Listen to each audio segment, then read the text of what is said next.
14 साल की उम्र में आरएसएस से जुड़े, सरकारी नौकरी छोड़ जनसंघ में आए। कहानी बीजेपी के एकमात्र दलित राष्ट्रीय अध्यक्ष की। दोस्तों आदाब, सलाम, नमस्कार। आप देखना शुरू किए हैं आई4जी टीवी नेटवर्क। मैं हूं इंतजारुल हक।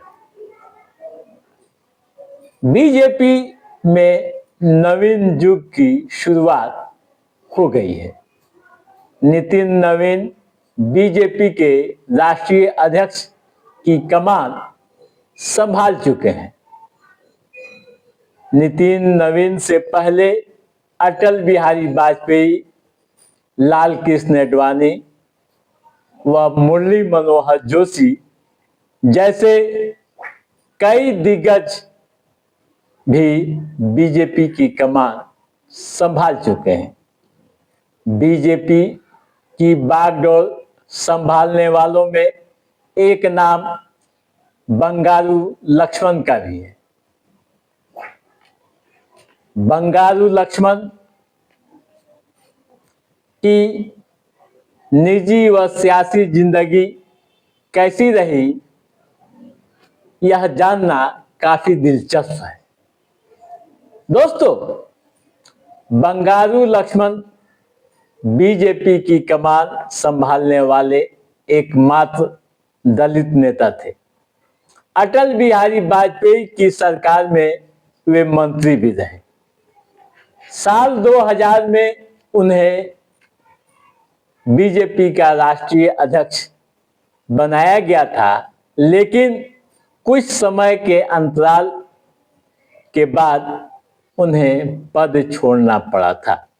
कारण एक स्टिंग ऑपरेशन का वीडियो सामने आया था, जिसमें वे एक कथित हथियार व्यापारी से पैसे लेते नजर आ रहे थे। कहा जाता है कि बीजेपी ने ही उन्हें पद छोड़ने को कहा था।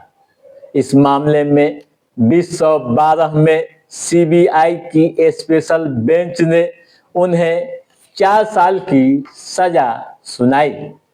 27 अप्रैल 2012 को वे गिरफ्तार हुए और जेल गए। अक्टूबर में जमानत मिली और जेल से बाहर आए। बीजेपी ने इस मामले में खुद को दूर कर लिया था। पार्टी की तरफ से इसे व्यक्तिगत मामला बताया गया था। दोस्तों, जब 14 साल की उम्र में वे थे तो आरएसएस से जुड़े थे। साल 1939 में दलित परिवार में जन्मे बंगारू लक्ष्मण 1953 में आरएसएस से जुड़ गए थे। राजनीति में कदम रखने से पहले उन्होंने कई विभागों में नौकरी की। 1958 में उन्होंने स्टेट इलेक्ट्रिसिटी बोर्ड, 1962 में रेलवे व 1965 में अकाउंटेंट जनरल ऑफिस में काम किया। 1969 में सरकारी नौकरी से इस्तीफा दिया और जनसंघ में शामिल हो गए। दोस्तों, राजनीति में आने के बाद वे इंदिरा गांधी व सरकार के खिलाफ कई आंदोलनों का हिस्सा बने। इमरजेंसी के दौरान मीसा के तहत गिरफ्तार हुए, जेल गए। 16 माह तक वे जेल में रहे। 1980 में बीजेपी के गठन के बाद वे आंध्र प्रदेश में पार्टी के संयोजक बने। इसके अलावा दोस्तों, 1980 से लेकर 1985 तक जनरल सेक्रेटरी रहे स्टेट का। फिर 1986 से लेकर 1988 तक प्रदेश अध्यक्ष रहे। 7 साल तक वे बीजेपी अनुसूचित जाति मोर्चा के भी अध्यक्ष रहे। दोस्तों, साल 2000 में वे गुजरात से राज्यसभा में गए।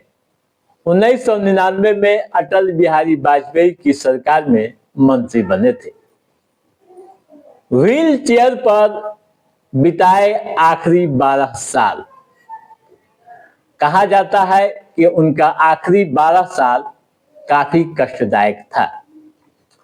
स्टिंग ऑपरेशन के बाद बंगारू लक्ष्मण अकेले पड़ गए। पार्टी की तरफ से कोई सहयोग नहीं मिला और पूरी लड़ाई अकेले ही लड़ी। अपने जीवन के आखिरी 12 साल व्हील चेयर पर इसलिए गुजारे कि उन्हें लकवा रोग था, यानी लकवा बीमारी से पीड़ित थे। 1 मार्च 1914 को तेलंगाना के सिकंदराबाद में उनका निधन हो गया।